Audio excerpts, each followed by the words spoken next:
spot where you're comfortable. I'll probably hang up here close to you, Iggy, if it's okay. Sure. Perfect, my favorite. Hello. Hi. Oh, yeah. How are you? How's I'm it Annette. going? Nice to Hi. meet you. This is Iggy, everybody. Come on in. John. Hi. Nice to meet you. Nice to meet Hi, you, nice to John. meet you. Sharon. Hello. Nice to meet you. Hi. Oh, we need Jessica. Welcome, welcome. Extra How are chair. you? Wow, I'll do it. donuts. Oh, yeah. Hi. Nice to meet you. Nice to meet you. Oh, more. Oh my God, donuts. Today's a donut day. Yeah, We yeah. have donuts back there. We got Oh, yeah? Oh, yeah. Hello. Wow. How are you, Pleasure. sir? Thank you for the opportunity. Oh, my pleasure. We're short Hello. of chair. Sure. We're gonna Chair. bring some more in. Okay. No, now we have enough. 'Cause Who do you are you want going to to sit? Or are you No, I'm gonna going to stand. Okay, then. Oh, no, then we Wait, do need. then I can sit. Who Was is he it? already? We can squeeze one more in here, too. In the boarding. My You're favorite gonna was go back on. there, right here with us. Sorry. Excuse me, guys. So many. You're feeding us too? Hey. Oh, man, yeah. you should tell me that before. I would have you go to everything. Anybody lose a pen and cap? Me. Work nice. Mind if I? Yeah, yeah. Oh, we can move that one out. I'm sorry we didn't have a classroom for you, but this time is Beverly, can like you sit back, maybe? the busiest time for classes. I heard. End of the semester. Yeah. All right. Nice and cozy. And you are, I'm Brian. hi, how are you? I'm good. So you come with him? Yeah, he's a friend. Good. No, we come separately. Okay, my name's Arlene, Nice to meet you. All right. Welcome, everybody. Thanks for participating here. Yeah, cue that up. I am very excited to have such a nice turnout. And thank you, Dr. Gordon, for this opportunity. Actually, I'm going to switch spots because Michael is supposed to be doing it. Yeah, sure. I'll step up and say a few words. So, I've talked to you guys a little bit about what Iggy and I have been doing. We've been working for over a year now together, and a big focus of our work together is this project and this approach to anger management that Iggy has, and really it's national, international probably at this point with the people you have involved, and we've had a chance to talk about all those people that are involved, the support that comes along with it, the struggles that come along with it, and all the steps you've been making towards really bringing it live to the local community. I think that's a big passion of yours, and so this is one of those first steps to doing that. You guys are going to be the first, some of the first people in the local community to give a little bit back and some feedback and kind of see how this presentation, this workshop goes. And so I'm looking forward to it. I know Iggy's been looking forward to it, and I don't want to ruin too much about what it is. I won't say too much. I'm going to leave that for the star here. So Okay. Thank you, sir. thank you, Iggy. I appreciate it. I'm looking forward to this. Okay. That was a wonderful introduction by Michael there. There's a brief survey inside everyone's packet. Please fill that out. Take a few minutes to look that over.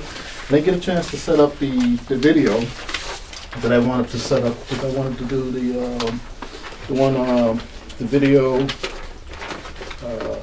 There's this video that I love. It's called The Mask We Wear. And it's basically a video that explains in society today the struggles that we have to educate the youth, the young people, about explaining their emotions. And what I hope that you guys sort of gain from this presentation here is something that you might be already aware of, and that's where emotions come in. Owning those emotions. A lot of us are afraid to do that. I was one of those persons that was afraid to do that. When I was growing up, sharing how I felt was not something that I was comfortable with. I didn't even know if I was allowed to do that. And in some cases, I was stifled from doing it. But what I've learned of my, how old am I now? 44 years on the planet. I've learned to own my emotion, and I do so proudly now through this system that I've created called FPS. For me, it's an effective communication that I learned probably about 10 years ago when I did a conflict resolution course. And what I liked about the course was how it gave me like a format to open up when I'm feeling something. I am a certain type of way. and then follow that up with an emotion. And ever since that day, like I said, about 10 years ago, that was an eye-opener for me because, again, I kept a lot of my emotions to myself. And I realized that over time it caused, for me personally, a lot of anxiety, depression, because I was keeping a lot of my thoughts to myself. I didn't feel comfortable sharing at the time with family, friends, or no one else. And so it was pretty hard on me. But when I took that conflict resolution course, that was an eye-opener for me because it talked a lot about I statements. And FPS incorporates that. I'm sure, I don't know, Michael probably the only one that knows about FPS, unless you're a gamer in the room and you know about FPS in terms of first-person shooter. I've got a couple of gamers. Or if you're into photography, which is frames per second. But in this case, I've revamped it to work with as a communication acronym. And I'm excited. I know you guys are excited to know what FPS stands for. It actually stands for feeling. The F is feeling. P is for the problem. S is for the solution. And how that works is you use the I statement to say, I feel annoyed. I feel agitated. I feel excited. I feel whatever it is that you are in touch with in the moment that you feel it. And then you follow that up by describing the problem that is causing the emotion. And then you follow that up with a possible solution. Most of the time you may not have a solution readily available, but you could just sort of put it out there as a wish. You know, I wish you would do certain things a little bit differently or something like that. So it's a matter of those three structures. And what I've noticed is a lot of us have this common thing to tell people what we're very good at this, describing the problem. And in most cases, we even know what the solution might be for the problem.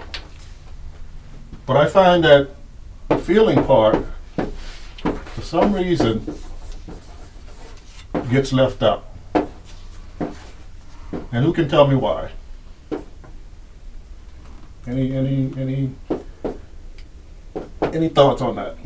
I think because it deals with our most sensitive part of ourselves. Ah, yeah. I get that a lot because I do this workshop, or this class I should say, online, and a lot of people mention that they don't want to be vulnerable for saying what they feel.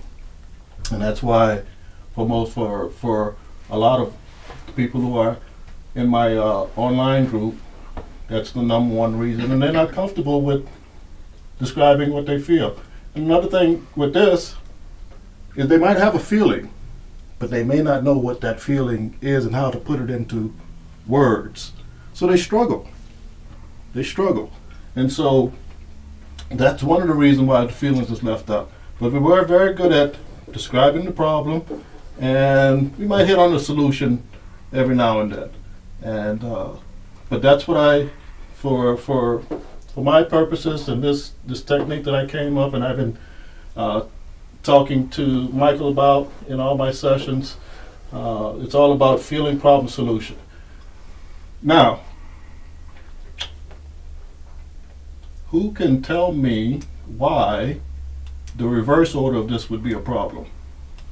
When you go into telling the solution and the problem and the feeling.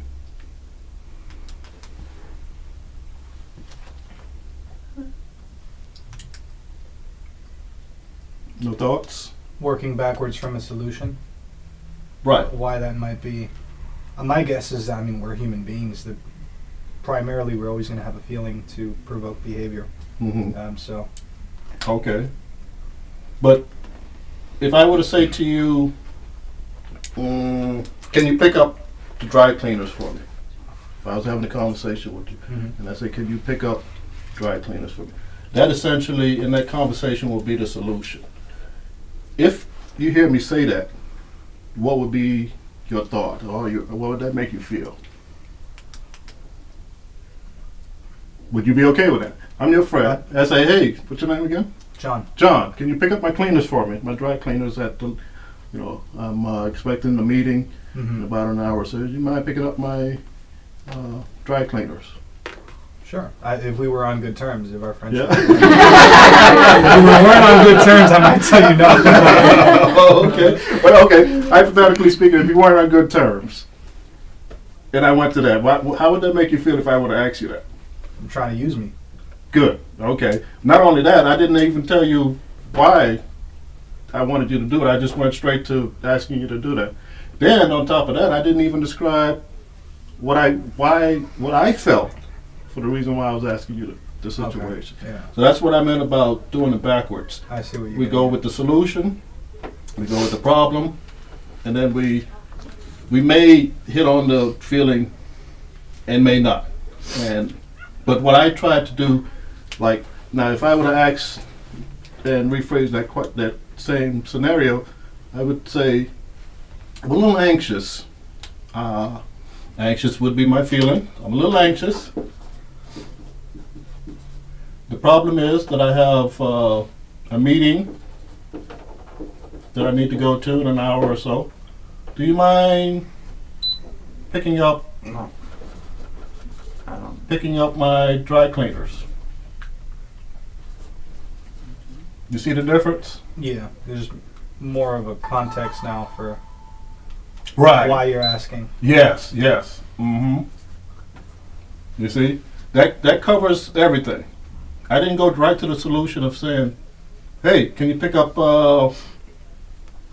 my dry cleaners without going into details about it. And if I were to say that to him, or typically any type of solution type statement, it makes the person feel a little defensive. And your next question would say, okay, you might automatically want to know, why do I need you to do this? I mean, am I tied up with something, or that might be like a follow-up question. And the anxiety sort of, you cover that as your as my emotional point of view, and what the emotion does in that point, it connects with you, and he hears that and say, okay, he's feeling a little anxious, so I'm gonna work with him and try to get that this way he doesn't feel so anxious about that. Make sense? Mm-hmm. Okay. All right, let's see. Whoa, time just flew by.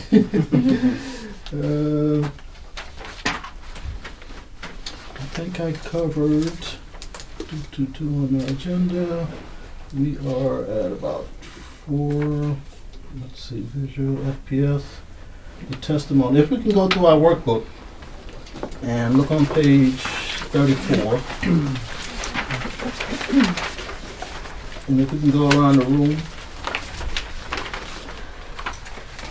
and probably pick out one or two of those, read one or two of those testimonies.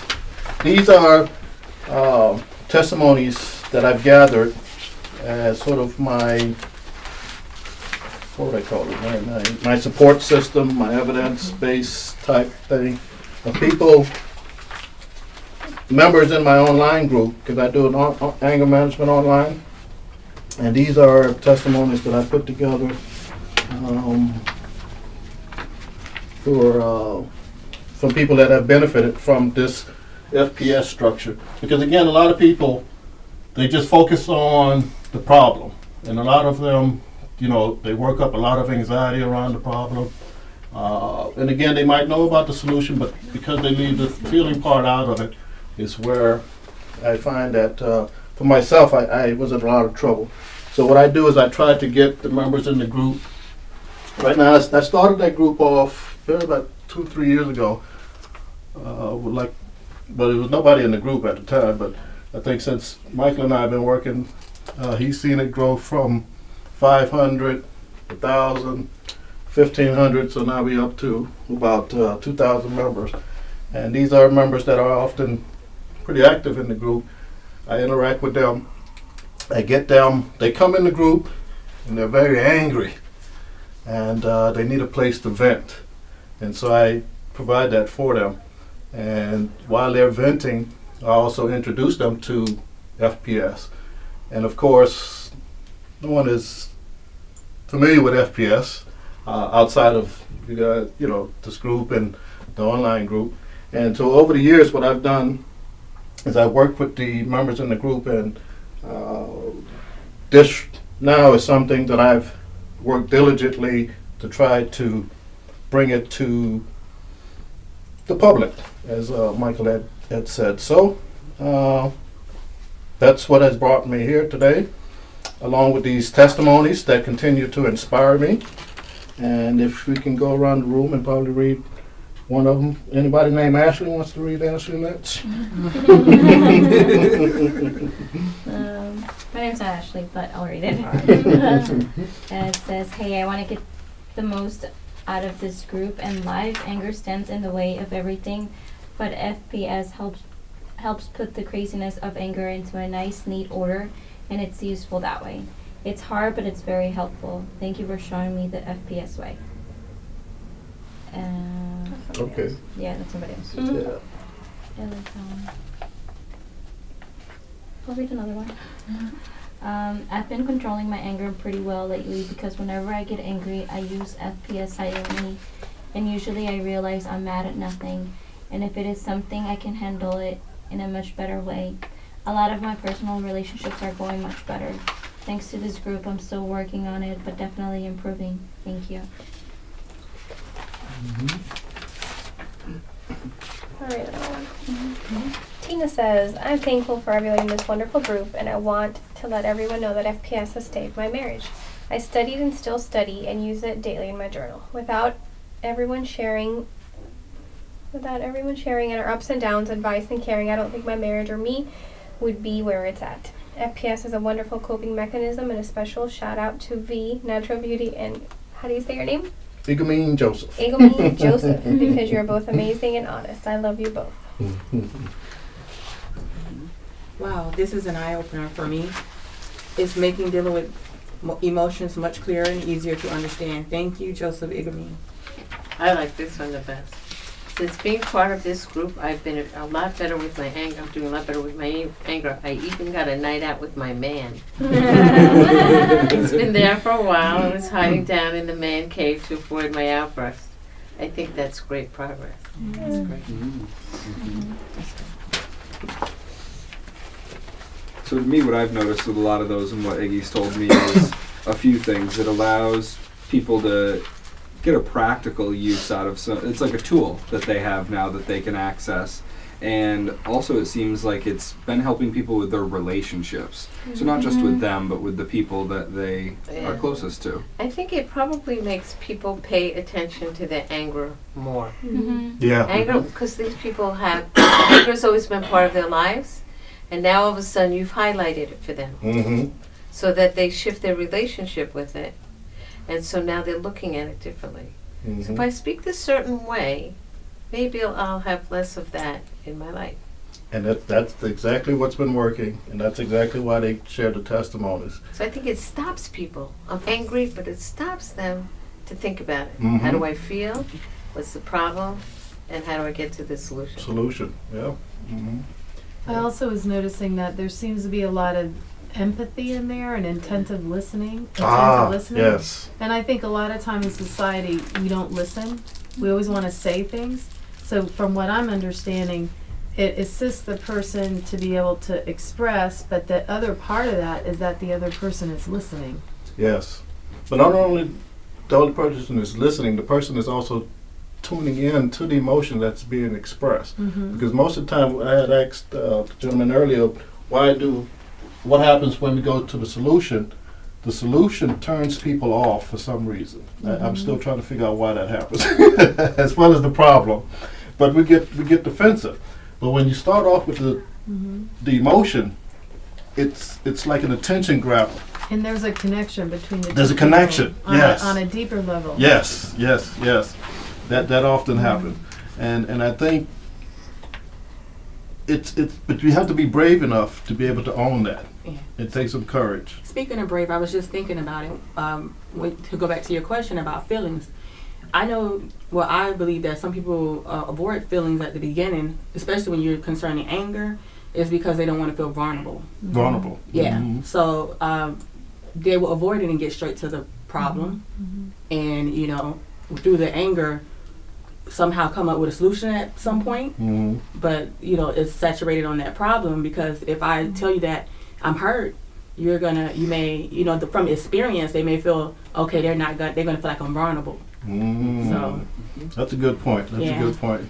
Also, another thing that I've noticed, I want to come back especially- to that I want to Perfect. piggyback on that, but go ahead. I was going to say with some of this too, especially when you're dealing with anger management or if it's an argument or something, so many times the problem or the solution lies with someone else. They're pointing towards someone else. Oh, yes. Feeling, they can't do anything but point to themselves when they talk They about own their it, own feelings. yes. So there's an ownership to Yeah, it. yeah. And I think that can help for people when they're managing anger or an argument or something like that, when they know each side is taking at least a little bit of ownership, even if it's just how they're feeling about it. Mhm. So That's a key point. That's a key point. It's reminding me, do you know the work by Marshall Rosenberg by Nonviolent Communication? Oh, yes. It's yes. very similar. Yes. It's similar in a lot of Nonviolent ways communication, because yeah. it's about talking from the I place. It talks about empathy and attentive listening, and that's the part in society that sometimes we lose. Mm-hmm. Like you said, we're always like blaming. It's always like their fault instead of saying, I'm feeling this, just how you pointed it out. Mhm. It has some similar qualities to it. It does. Matter of fact, there was a member in my group that introduced me to Yeah, NBC. it's good Now, work. yeah. I took some classes. Did on you? that, Yeah. Well, I'm hoping to get FPS on that level. Yeah. But I wanted to piggyback on what you were saying about the anger. And I was in a personal situation with a young lady where she and I were going back and forth talking. She had just gotten off from work, and we'd been seeing each other dating for a while, and she had just gotten off from work, and I sort of made a comment about introducing FPS to some of her families and things like that. And then all of a sudden, the text conversation just went south. And I'm like, what just happened just now? And I think I must have said something the wrong way, where I did not empathize with her in terms of her day at work, because she works at Lowe's, and she had maybe a rough day at work. But rather than tell me that she was annoyed about something that I had said, she just went and blasted me. You don't care about me. It's all about you.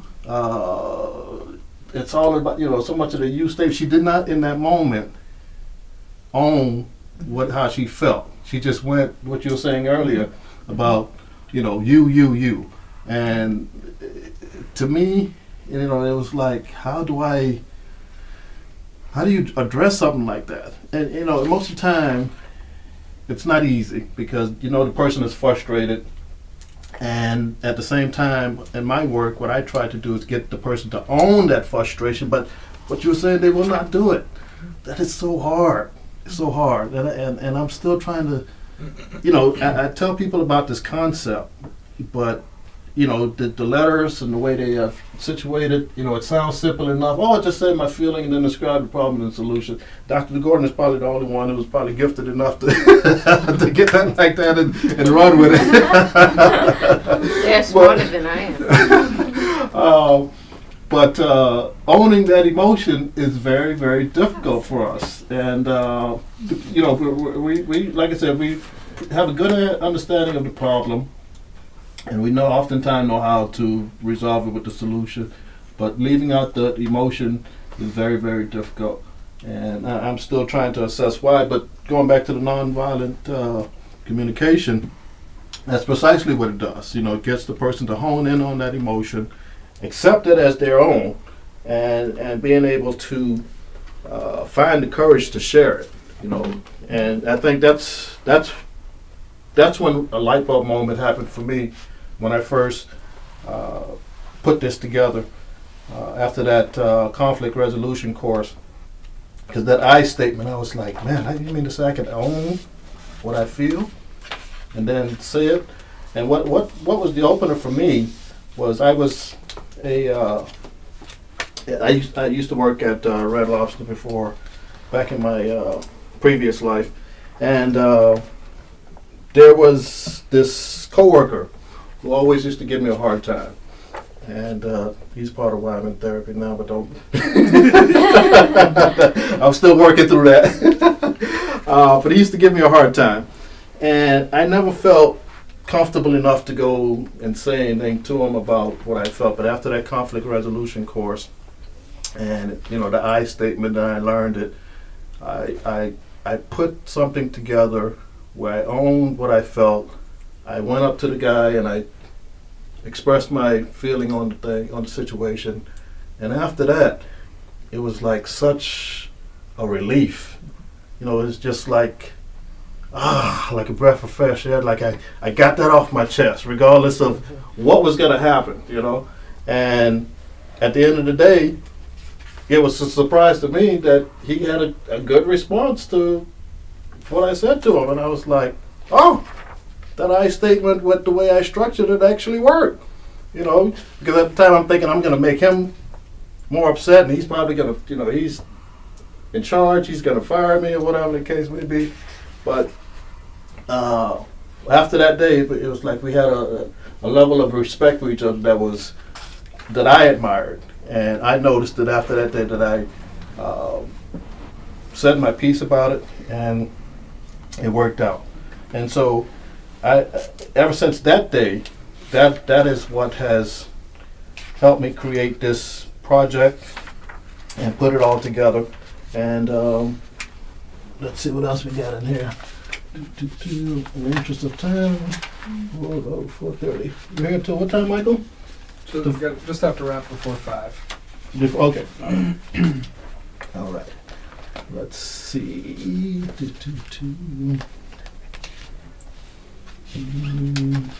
Let's go to page 20. There's some assignment discussions in there.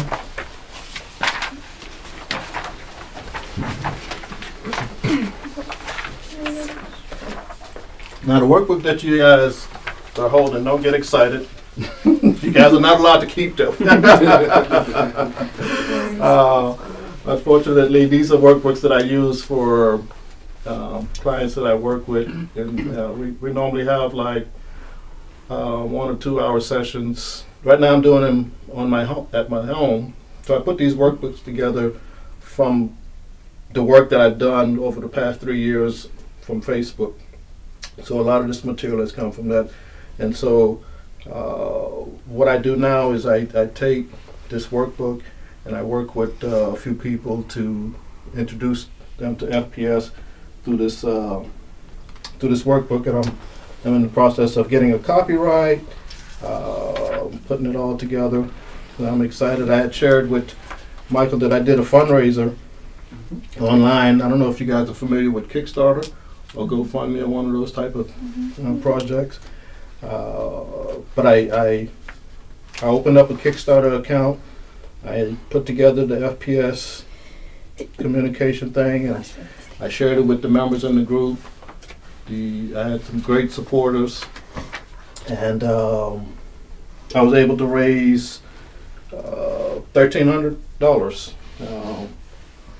And the Kickstarter went for like 2 months, and I was able to raise $1,300 to help me put this all together. And that's just for people who believe in what I'm putting together so far. So I was nervous about doing it all, but I was pleased that it all in the end it all seemed to work out. Now on page 20, we are going to rearrange these statements into FPS order, or just describe what order that you might hear them in. For example, number 1 says, I'm going bananas. I'm going to punch somebody's lights out. I'm tired of being a nice guy. This was something, one of my members said that in the group. So I took what he said and I analyzed each sentence. And for me, where it says, I am tired of being a nice guy, tired is the emotion. The problem is, he's going bananas. And his version of a solution is he's going to punch somebody's lights out. So you see, what I do in the group is I get people to observe their current structure on communicating, like how do they put their words. And most of the time, when a person comes to the group and they vent, they never start off owning that emotion. They always go either to the problem or the solution. So number one would be PSF, for example. Number two,